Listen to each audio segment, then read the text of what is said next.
चौथे का है ये आपका 3 सवाल पार्ट नंबर 9 है।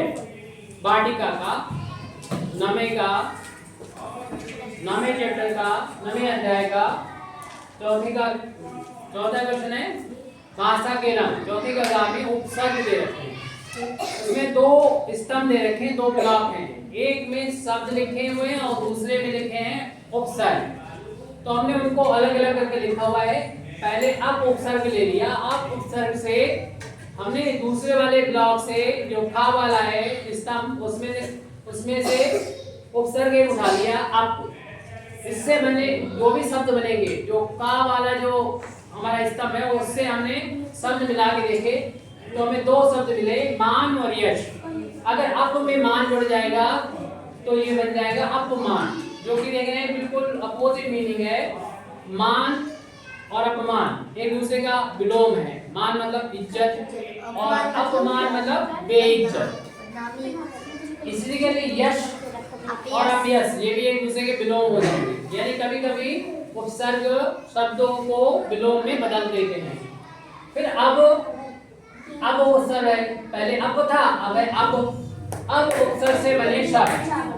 अब के साथ अगर गुण के साथ अगर आप उपसर्ग जोड़ेगा तो भी इसका मीनिंग बिल्कुल उल्टा हो जाएगा अब गुण। गुण माने क्या होता है?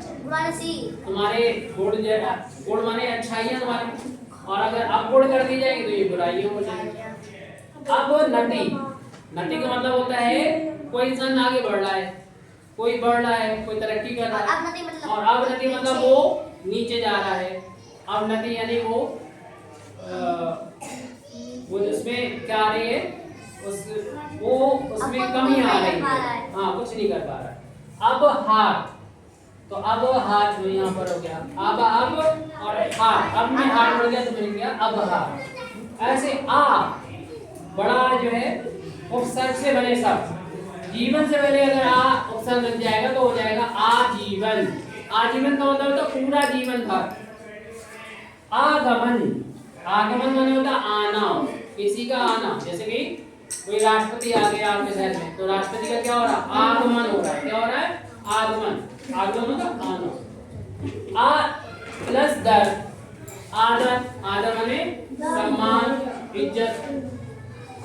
अब इधर आइए, निर उपसर्ग से बने शब्द। बल में अगर ये भी देखो विलोम हो जाएगा। बल माने ताकत होती है और इसमें निर लग जाए तो निर्बल माने जिसमें ताकत ना हो, ये भी विलोम हो गया। अगर निर लग जाएगा तो विलोम हो जाएगा बल में। ऐसे दोष माने कमी भी होती है और निर्दोष माने इसमें कोई कमी ना हो, कोई इसमें इल्जाम ना हो। ख्यात निर्ख्यात यानी कोई ख्यात हो उसे सब जानते हो, और निर्ख्यात मतलब उसे कोई न जानता हो। प्र उपसर्ग से बने शब्द। प्र प्लस बल, इसमें देखो अगर बल में प्रा लगा है, प्रबल माने और ताकत भर होता है प्रबल।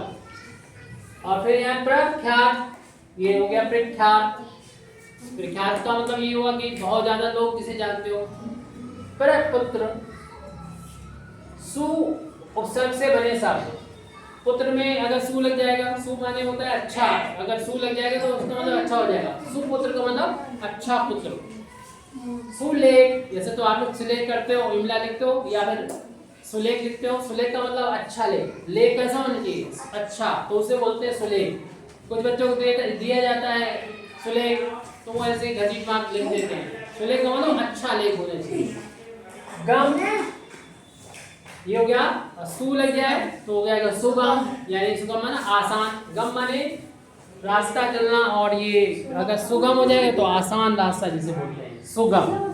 तो जब हम उपसर्ग किसी भी शब्द में जोड़ देते हैं तो उसका मीनिंग कभी कभी बिल्कुल अपोजिट हो जाता है या कम से कम बदल तो जाता है मीनिंग।